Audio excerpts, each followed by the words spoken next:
So ining retention. Diyan lahat ng tubig pumupunta.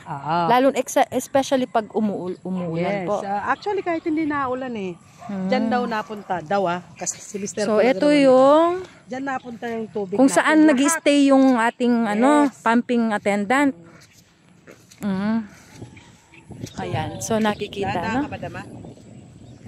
Ayan po no. So yung hawak naman po yung part na to. Actually yan eh. Diyan linalagay yung tubig. Ito hinukay lang yan. So hinukay lang yan. Dati pa. 2023, Opo. So kapag pinapump yung tubig dito sa retention, saan pinupunta yung dun pa po, dun sa likod ng bahay na to. Parang ito lang. Halika, dito siya. Diyan pupunta. Diyan napunta yung yan yung bagong pump. So pag pinapump ni pump ito, lalabas dito. saan lumalabas? Dito po lumalabas. May hose daw yan eh. Papunta dun. Ayan ang hose niya oh. So sa barangay Paligi pala lalabas yung tubig. Yan. No? Yan ang tapunan. So ayun siya. So as of now, hindi pa po tumataas yung tubig dito, no? So pero pag umulan na ng malakas niyan, for sure tataas. Actually pag mataas yan, pinapump nila. So pinapump din pala kahit di umuulan. So ba't ngayon patay? Wala ay umuulan. So far naman okay naman yung tubig oh. I think so. Okay naman yung tubig. So yung po gas, gamit sa gas po. Gas. Oo. Ito yung grass cutter. Sila yung nag-grass cutter. Sila po yung maintenance sa grass cutting.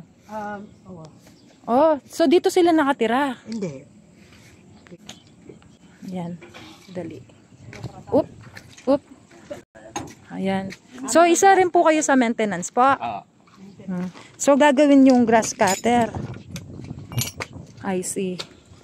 So sa yung palang tubig ng retention canal natin, pumupunta dito sa likod, dito sa bandang Paligi talaga. Sapa po yan, ma'am. Sapa. I see. Yung pagpapump dito po. Yan, pag nandun na yung tubig, ma'am, may level po kaming ini-estimate.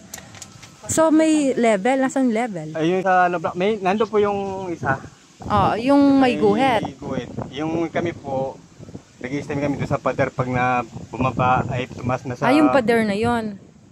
Pag umakyat na sa pangalawa. So yun po yung pangalawa. basis ninyo pag umakyat na sa pangalawa.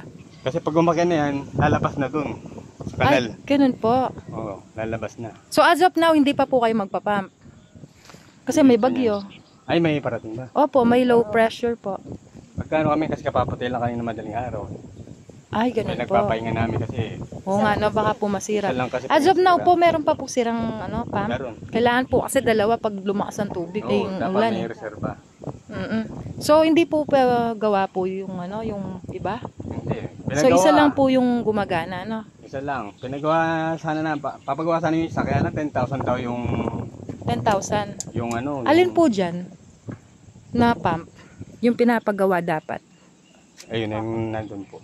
Nandoon siya. I see. So, ayun, no? So, meron dapat paggawang pump.